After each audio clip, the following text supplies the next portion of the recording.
Assalamualaikum warahmatullahi wabarakatuh. Sahabat-sahabatku yang dirahmati Allah Subhanahu wa taala. Sabar itu adalah akhlak dan kebiasaan para nabinya Allah. Sabar itu akhlak dan kebiasaan para rasulnya Allah. Kemudian tradisi sabar ini dalam kehidupan sehari-hari ini kemudian dilanjutkan oleh murid-murid beliau, yaitu para sahabat, para tabi'in, para tabi'in. Kemudian dilanjutkan oleh para ulama sebagai pewaris para nabi, orang-orang soleh, para kekasihnya Allah Subhanahu wa ta'ala. Sabar itu adalah penerang bagi kita semua untuk melapangkan jalan kita menuju ke surganya Allah Subhanahu wa ta'ala. Ada banyak kata sabar dan turunannya dalam Al-Quran, setidaknya lebih dari 70 kali. Salah satunya adalah A'udzubillahi minasyaitonirrajim, bismillahirrahmanirrahim. Salamun alaikum bima sabartum fa ni'ma uqbaddar. Para malaikat nantinya itu akan berjejer di pintu sorga, mengucapkan salamun alaikum bima sabartum, keselamatan bagi kalian semua karena kalian telah bersabar ketika hidup di muka bumi ini.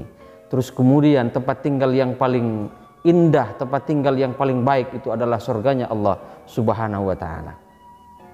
Saudara-saudaraku yang dirahmati Allah Subhanahu wa ta'ala, ada 3 konsep sabar dalam Islam, yaitu yang pertama adalah sabar dalam menjalankan perintah Allah Subhanahu wa ta'ala, baik perintah yang wajib maupun yang sunnah.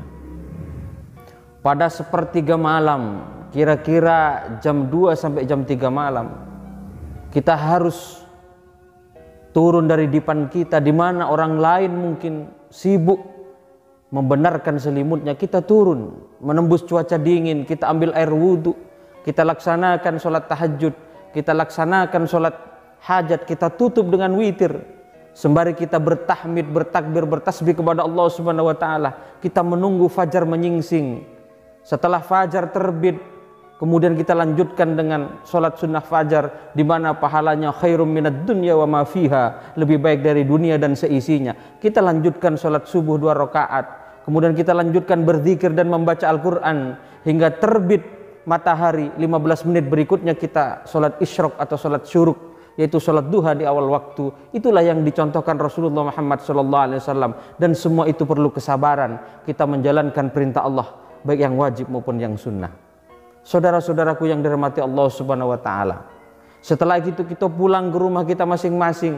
Setelah kita sarapan pagi, kita harus keluar bertebaran di muka bumi ini mencari rezeki Allah Subhanahu wa ta'ala. Ini juga perintah dari Allah Subhanahu wa ta'ala. Fa idza qudiyatis sholatu fantashiru fil ardi wabtaghu min fadlillah. Ketika sholat sudah kita tunaikan, bertebaranlah kalian di muka bumi ini mencari rezeki Allah Subhanahu wa ta'ala. Ketika rezeki ini sudah terkumpul, ada kewajiban di pundak kita bagi orang-orang yang mencapai nisab, yaitu batas minimal dari kepemilikan sebuah harta atau sebuah aset, untuk mengeluarkan zakat mal. Ini terbebankan oleh orang-orang yang beruntung secara ekonomi untuk berbagi kepada mereka yang kurang beruntung secara ekonomi. Kenapa? Karena makosidnya adalah kaila yakuna dulatan bainal aghniya'i minkum, jangan sampai harta itu beredar di tangan orang-orang yang kaya saja. Ini semua perlu kesabaran kita semua menjalankan perintah Allah.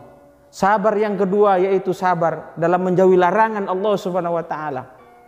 Allah ini telah menyediakan yang halal jauh lebih banyak daripada yang haram.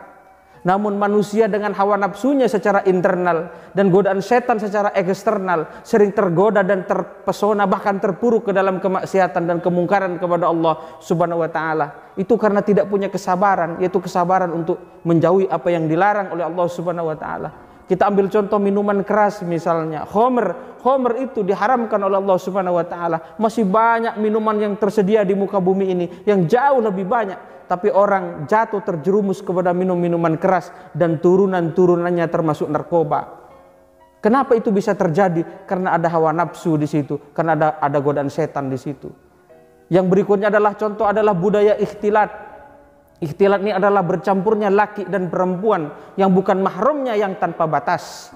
Dengan alasan berbagai macam event dan acara, mereka bergaul tanpa batas. mengumbar aurat di depan publik, ini akan memicu berbagai persoalan-persoalan sosial di tengah masyarakat, penyakit-penyakit sosial di tengah masyarakat seperti pelecehan, perkosaan, perzinahan, pencabulan, bahkan perselingkuhan. Ini jelas dilarang oleh Allah Subhanahu wa taala. Wala taqrabuz zina innahu kana fahisyatan wa sa'a sabila. Kita mendekati zina saja diharamkan oleh Allah Subhanahu wa taala, apalagi sampai melaksanakannya. Saudara-saudaraku yang dirahmati Allah Subhanahu wa taala, sabar yang ketiga yaitu sabar ketika kita menerima cobaan dan ujian dari Allah Subhanahu wa taala. Mayuridillahu khairan yusib minhu. Barang siapa yang dikehendaki kebaikan oleh Allah Subhanahu wa taala, maka Allah akan mengujinya, akan mencobanya. Mungkin kita akan menerima perlakuan yang buruk dari saudara-saudara kita, dari kerabat-kerabat kita, dari tetangga-tetangga kita, dari teman kerja kita, dari kolega kita, bahkan dari masyarakat umum. Itu cobaan dari Allah Subhanahu wa taala. Mungkin kita tertimpa penyakit yang sulit sembuh atau sembuhnya lama sekali, itu juga cobaan dari Allah Subhanahu wa taala. Mungkin kita kekurangan rezeki, itu cobaan dari Allah Subhanahu wa taala. Mungkin usaha kita gagal, kurang berhasil, itu cobaan dari Allah Subhanahu wa taala. Mungkin kita kemalingan, kebakaran dan lain sebagainya, itu cobaan dari Allah Subhanahu wa taala. Kita harus bersabar.